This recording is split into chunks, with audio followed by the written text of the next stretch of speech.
Hey everyone, good evening. Thank you. I see so many beautiful people here, friends from long ago, family, new friends, people I've met in bars. Oh wait, they left already. No, but thank you very much for being here this evening. I have been writing poetry for as long as I can remember. In fact, I stood on this very stage, which Susan B. Anthony stood on. Isn't that groovy? That's pretty awesome. I stood here in 1989 and I received a check with an award for an essay that I wrote.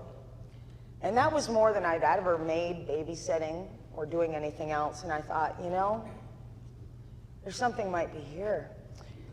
Maybe I can feed myself with my pen. Maybe I can be one of those rare people who writes. And I have been lucky enough to write for my career. But unfortunately, newspapers don't always like your byline to also have a collection of poetry with it. So it is with great humility that I want to share some of these poems that, as a wonderful poet Scott said during his reading, have been with me for a very long time, and some of them are new. So I hope you enjoy the ride. Blanket trigger warning, if you have triggers, please be warned. And just go ahead and hit play.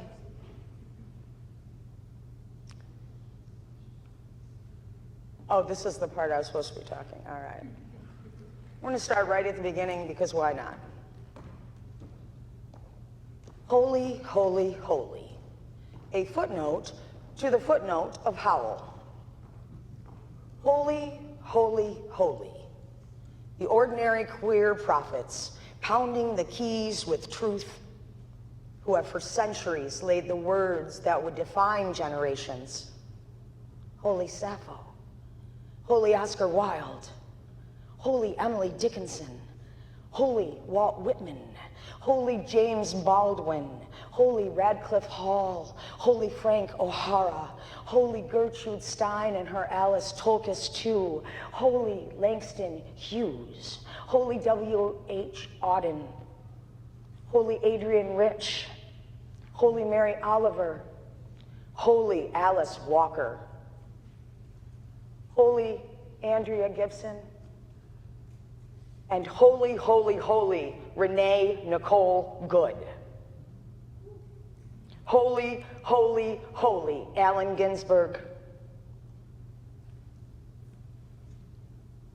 Holy, holy, holy, the queer artists swimming upstream, always leaving enlightenment for the masses in their wake.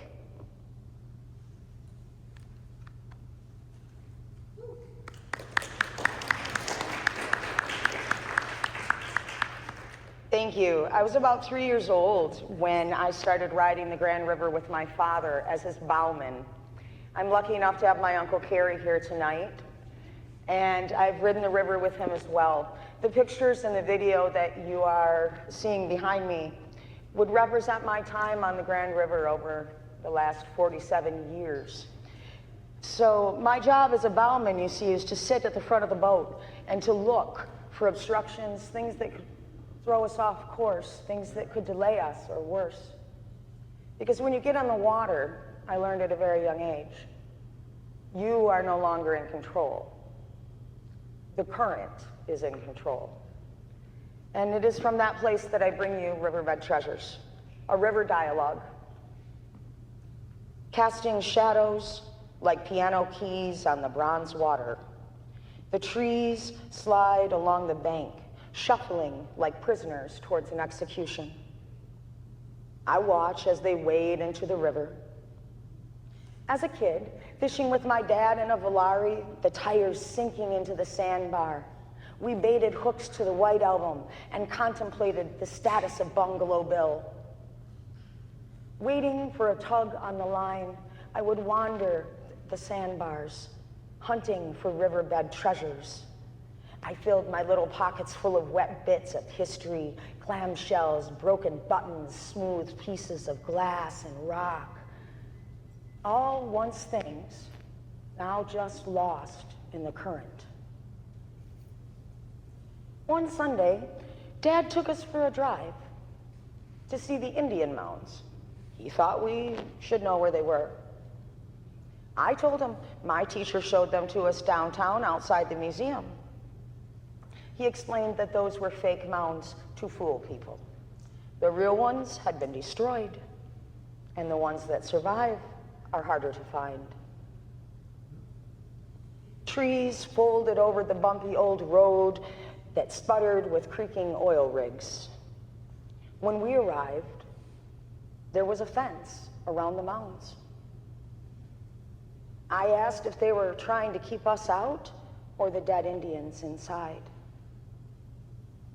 My mama just bowed her head, lit a cigarette, and said, "Either way, kiddo, they're behind the fence now."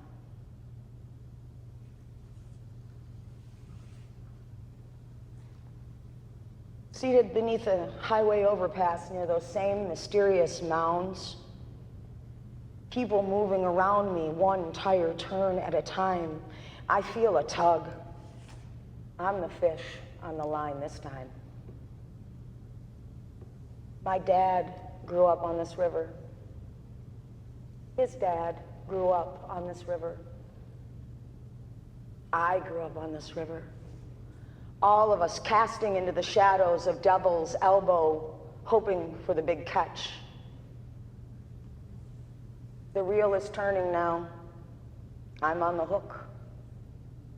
Turn by turn, I am slowly becoming part of the current of this ancient place, part of this ever-eroding tradition, another banged-up riverbed treasure, lost in the murky water, waiting to be rediscovered.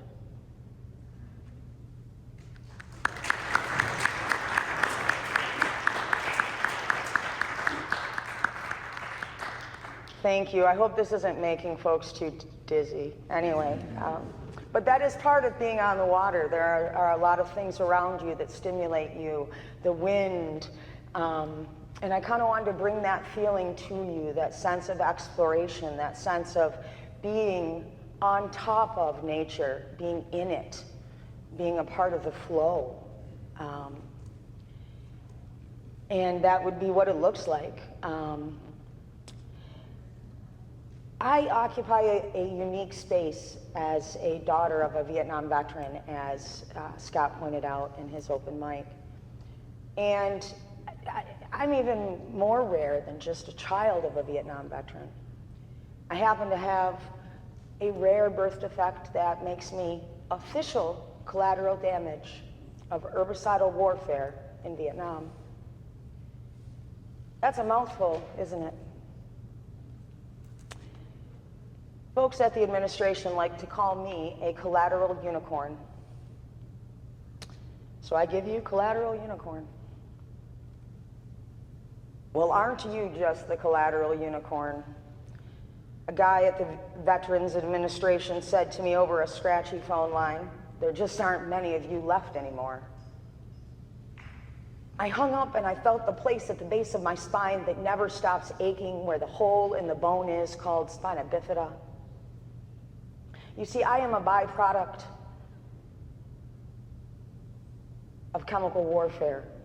I am an all-American-made, genetically modified organism, a human GMO. I'm the child of the 19-year-old boy who painted peace signs on warheads at Naval Detachment Cat Lo, Vietnam, 1968. I am the daughter of the bare-chested sailor who sprayed poison by hand onto the riverbanks of the Mekong Delta and then lit it on fire. All before he was old enough to vote. I am the daughter of a man who served in the Vietnam War and survived only to carry home its most egregious weapon in his own DNA. You see, no one expected the boy to live. So what the poison would do to the boy's children, or to their children, or to their children, it wasn't actuated, it wasn't equated It wasn't a profitable mathematical exercise anyway. Still, here I am, a mythical creature. I stand before you a collateral unicorn, one not expected to survive. A spreadsheet anomaly on the post-war expense side. My code was shifted inside my father's sack. I was born with a broken back. I write so that there is a record that I exist, that we exist. We, the genetically altered children of chemical warfare. You see, I am just one of so many, all born of seeds soaked in dioxin and sunshine in Vietnam.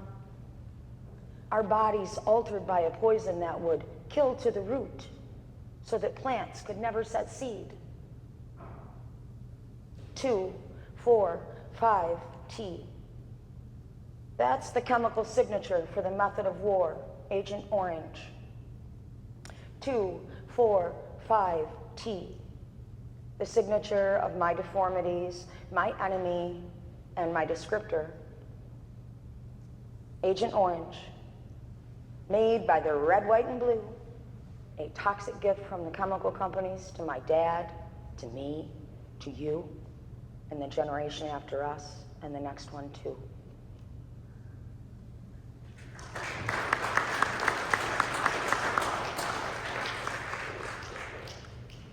Thank you. Let's see. I did these little tabbies to help me not get lost, but they don't necessarily work. So I guess this poem goes along really well with that last one. I have the privilege and burden of occupying many spaces in my life, rare spaces.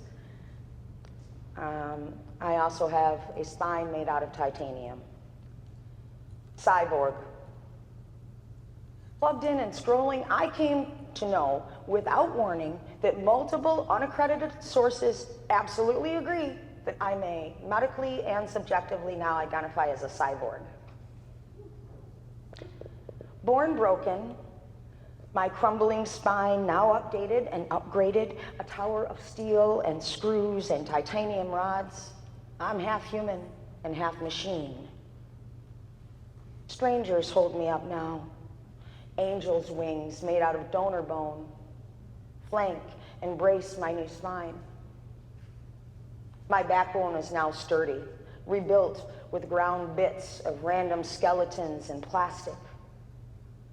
Fragments of the many, anonymous, now make up my one machine.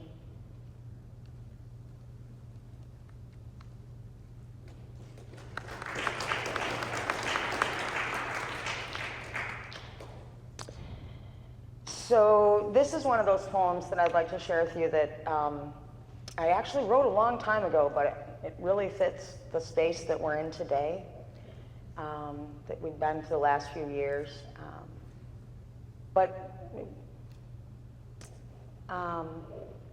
I have been an activist for a long time in many different ways, and it takes a special kind of person to stand on a street corner and hold a sign up and take that risk. And I'm one of those people sometimes. Cardboard protest signs in the capitalist republic. The drain of apathy, it weighs heavy on the minds of the knowing. The cozy comforts of ignorant bliss surround and sedate. People won't care until their shelves are empty. People won't care until their neighbors have been disappeared. Until then, do what you can. Paint your outrage at the loss of the American dream on a cardboard sign and hold it up high. Be a catalyst of change. Run into the green light one way of no return, screaming your truth. Yeah. Jam on, urban pioneers of thought viruses, holding up signs at the exit ramps and the overpasses. Maybe one protest at a time. You can unearth the formula for resistance that has gathered dust during our times of comfort. May you define and build the movement that would be strong enough to save us from our purchased leaders of Armageddon. To subvert this cruelty, the revolution of kindness must be led by ordinary soldiers, upholding human decency, those willing to risk it all to save us all. Everyone can participate. Just don't buy the emptiness and the angst cross-marketed for our consumption, our co-option, and our silence. Don't eat the screen-driven madness and emptiness designed to numb your mind and secure your cooperation. Define yourself. Probe the lies. See with your heart. Be a catalyst of change. Run. Run into the green light, one way of no return, screaming your truth.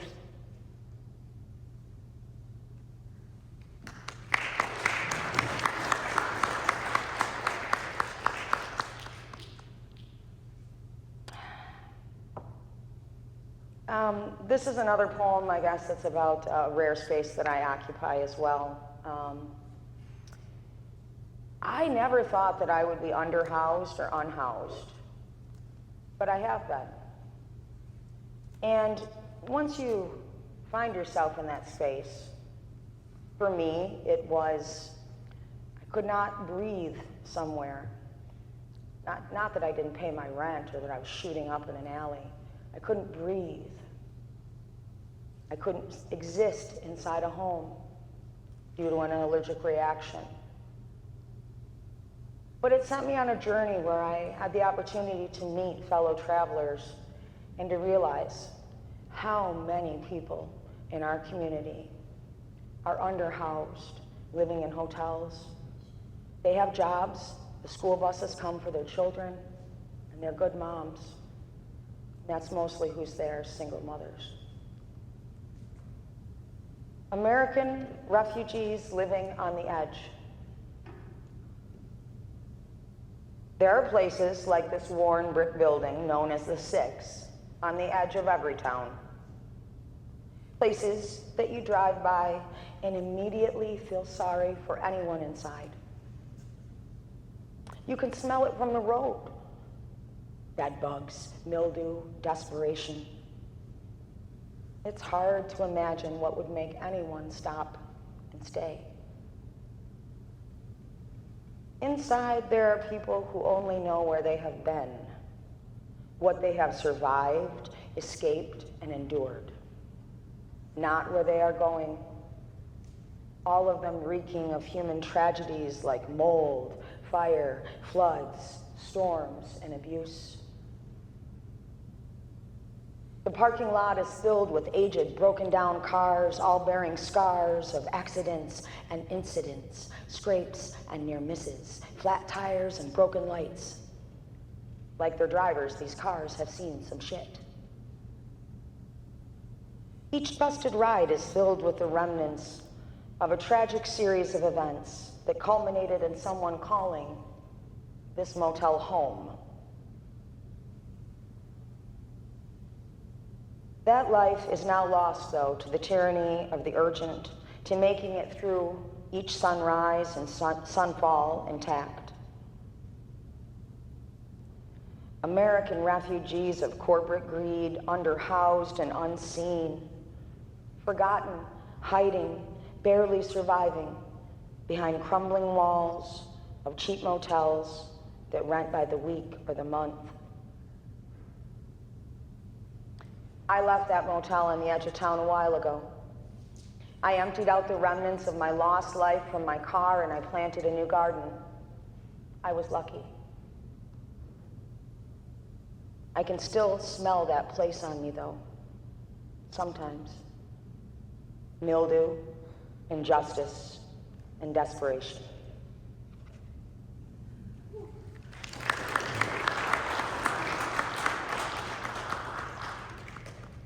Thank you.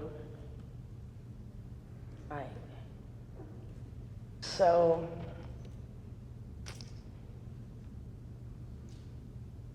thank you all for listening. This is like the quietest room. Leslie, what am I afraid of? Little rooms with quiet people. There you go. But thank you all, though. I believe you're listening so much and I appreciate it. We don't get to pick sometimes what we absorb from our surroundings as we're growing up. We don't get to choose sometimes what influences us that our parents may expose us to. I love to work concerts. I absolutely love it. I volunteer, I work at them, I've worked festivals for over 30 years. And I love it. I love the energy and the excitement. And I feel at home in the midst of chaos as people are looking for a place to go, and I can be an anchor, direct them. And just their excitement about being at the show is really, really exciting for me, actually. But as this poem will explain, I did not come by this love of the stage or the show or of being part of it by accident. So this poem is in two parts. It's called Tent Barker. Part 1. My father was a tent barker for a fat lady at a carnival sideshow, carnival freak show. He was the lost boy with the impish grin, an expected part of the quirky experience. He moved with the carnival from town to town, his voice a lashing lasso that filled baby Flo Johnson's tent night after night, one fat joke at a time. With character, one-liners, and flattery, he ushered the house full. Part 2. Gates, gates, gates. A voice calls out on the radio, clipped to my shirt. The information barely beats the stampede of feet moving the ether around me, all rushing for the sound that drew them here. It is showtime. And I am now an absolutely hyperbolic, nearly erratic human navigational device to herd and safekeep the faceless masses craven for tonight's artistic catharsis. The crowd grows thicker, and I grow louder. I force my voice to be heard. I morph my banter to jive with each group. And I massage that house crowd. I massage that house full. Until I realize how natural this all comes to me. You see, that runaway teen, the little brother to the circus salesman, that carnival tent barker for Lady Flo Johnson, he taught me everything I know. And not all of the show happens on the stage.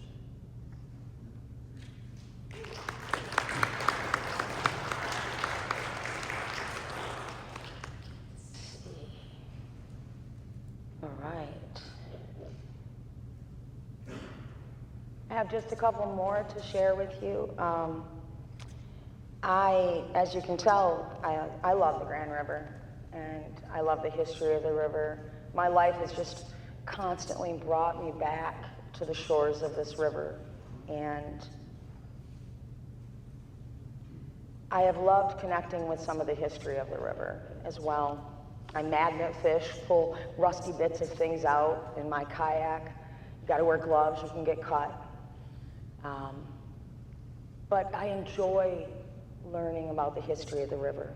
And so I'd like to take you on a little journey about things that might exist just down the street. It's called the S-curve, an ancient highway in the sky. Like an S, it curves in the sky above the river. This highway in the sky, it's an ancient transfer point. It snakes like an S above the current that gives the city its name. Concrete walls and concrete walls and engineering constrain the water beneath. To the west, there is the sprawling flatness where the earthen mounds were destroyed in the 1850s. The action, but not its meaning, recorded when men of industry drowned and buried ancient places to build new foundations.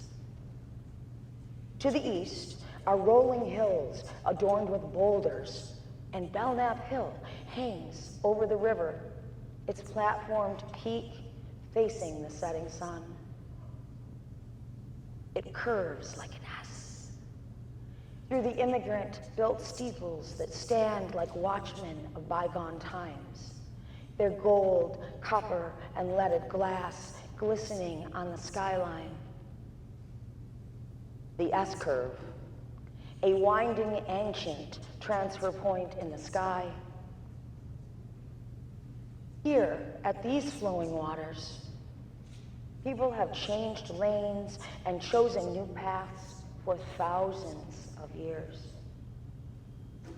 You see, in the shadow of the S-curve, out of sight, tucked into a parking lot, a historical marker memorializes a 3,000-year-old city.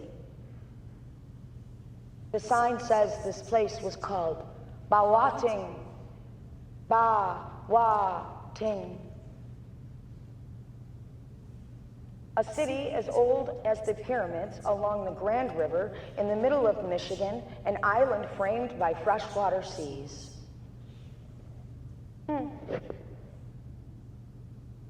Like a snake suspended, it curves in the clouds and winds together history and future, a sacred turning point in the sky, hovering over ancient waters. Our roads built on their roads built on the roads of those before them, those roads on those of those before them. Bawating, an ancient transfer point, long destroyed, but far from forgotten.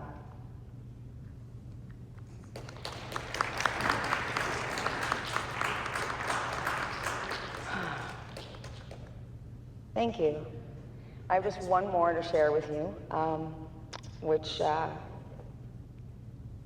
is a little bit about how poets and artists kind of hang around together and inspire one another, and out of those groups of people, amazing things can happen. And that's part of what I believe I found myself embraced by in the Poetry Collective. Other like minds, fellow travelers, people who have helped me make my art better. But we are not the first group of poets to hang out together, or artists. But I hope that our voices are heard, and that maybe we can become as infamous as some other groups of poets that hung out. Voices from the outside. In my fantasy, we are all veins pumping meaning into the open smear of disillusioned America. Bodies sliding tongues over wet concrete shadows, leaving wet trails of thought and emotion on the brick. The time for silence has passed. The unprecedented has presidentially happened again and again and again. So now is the time to open our red-centered mouths and scream into being new paths of hope and peace with new words, erasing the norms of our bleak, screen-driven world, fueled by the machines of war and the worst of human inclinations. You see, in the poet's eye, every image is an allusion to a moment in time long past and traveled by another literary mind. For generations, there have been voices rumbling outside society, screams from the mouths of sisters and brothers who see the world differently. Gertrude heard it, hosting Picasso and Hemingway in her Parisian salon for her wife's special brownies. A voice is a voice is a voice. Jack and Allen and Ferlinghetti and Burroughs, they all heard it. Ginsberg, of course he heard it. Patty hears it, works it, lives it. Dylan sings it. The energy from outsider voices is ever changing but ever present. So as we all struggle, may those accustomed to the struggle, those accustomed to the fight, the outsiders, may we step forward and spark that fire that shakes awake a disillusioned America.